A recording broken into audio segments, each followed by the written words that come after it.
Cròniques de Gothel. Capítol 110. Per obrir boca, Carcosa.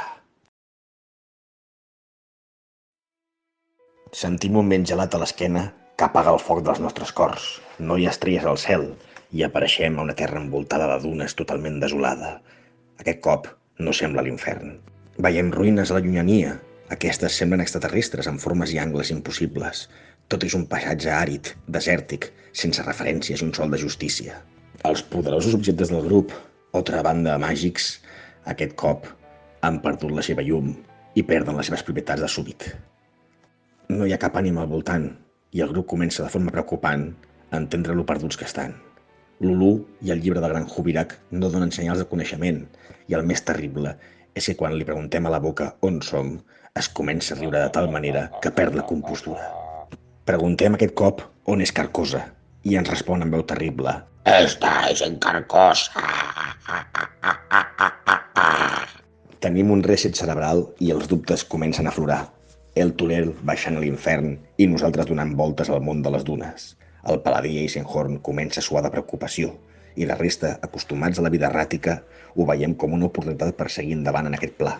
Discutim i enroneguem una bona estona fins que decidim avançar entre les dunes.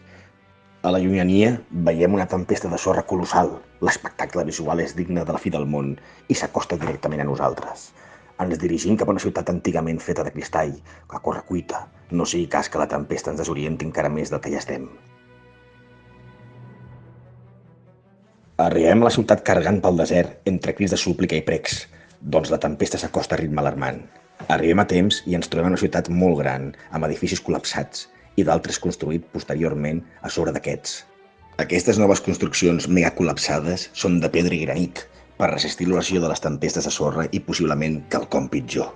L'experiència genètica de Gorzol, entre plans, li aventurava perills en zones desèrtiques on només poden viure éssers de gran poder i resistència.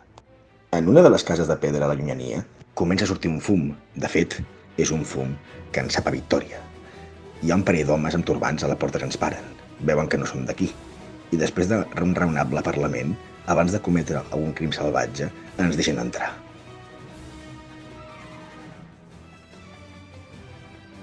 Un cop dins, veiem una quinzena de persones de pell fosca, menjant taciturns. Hi ha un home a un tro que no ens treu la mirada de sobre. No hi ha hostilitat primerament als seus ulls salvatges, però es nota molt que no estan per hòsties. Després d'una mica de diplomàcia ben avinguda, ens donen de menjar uns insectes fastigosos a la brasa. I de fet, nosaltres intentem satisfer els desitjos dels anfitrions, alguns més que altres. El guarda Xeragràs, un home barbut d'uns 50 anys, se'ns acosta i comença a murmullar. Estáis en Carcosa, chicos. Y creedme cuando os digo que nadie sabe cómo ha llegado aquí. De hecho, todos somos cautivos de nuestra propia existencia. Nadie sabe cómo ha llegado y nadie puede salir. Por lo tanto, vivimos en la inopia. Sed conscientes entonces que también vosotros vais a caer. Després de les greus paraules, intentem aconseguir informació i Alistair, tocant un llaüt, s'acosta a una gent que sembla que pot saber alguna cosa. Sembla que tots han perdut la memòria per l'efecte. I de fet, a la zona no hi ha ningú que ens pugui aclarar res. L'home del tro es diu Maske i ens convida a parlar amb ell abans que anem nosaltres. Està cobert amb turbants i xiuxiueja paraules en diferents idiomes que no entenem, com un mantra, però no es repeteix en cap moment. Després de molt parlar, ens diu que per sortir d'aquí hauríem de demanar-ho al rei, o si no, un cop morts. Després d'entonar uns càntics, ens diu que la gent ha arribat des de diferents ciutats, temps i plans. Diu que ningú sap on és el rei, però té servents que li donen parts d'obsidiana. Entre mantres que va recitant, parla amb nosaltres i ens revela que fa més de 50 anys va ser pescador, però no se'n recorda molt. De sobte, entra un home agitat entre ferides, molt greus. Entre tots la tenen i parlen una llengua que no entenem. El pobre desgraciat està ferit amb unes urpes de trol que moren els pous de la zona. De cop, se'ns encenen els ulls refulgents de set de sang i fetge.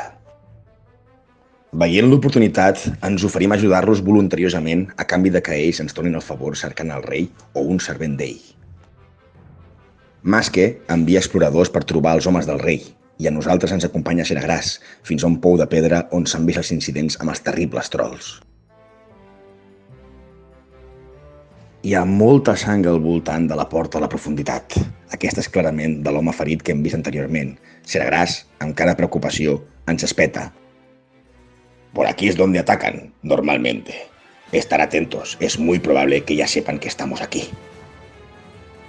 Alistair entona un rite màgic i fa invisible el coronel. Aquest baixa a poc a la foscor i l'ajudem a descendir a les profunditats. Amb molts problemes i gràcies a la sort de la seva raça i instrucció militar, arriba a un fil d'acord al final. El coronel fa una senyal a la resta del grup perquè descendeixi amb cautela. Ens trobem dins d'una obertura subterrània amb petits nínxols naturals. Comencen a aparèixer petites criatures peludes. Són com nens als nostres ulls. Quan acabem de descendir tots, els nens, com per art de màgia, desapareixen. El coronel, encara invisible, s'acosta des de lluny i veu que els nínxols són molt més profunds del que havíem imaginat. De fet, en un hi ha un cadàver dels homes de la ciutat amb una brúixola a la butxaca. El grup es dona compte que els nínxols ens restarien molt avantatge en combat. Per tant, queda una gran solució: prendre el foc a tot. El grup de piròmans comença a calar foc als parracs que són llançats a l'interior dels nínxols. Aquests comencen a espetegar i a cremar, creant una gran boira negrosa. De cop, Es senten uns crits simiescos terribles. Per davant nostre passa una ombra fosca, i el foc s'apaga de cop. El coronel, encara invisible, entra en un nínxol. Continuarà.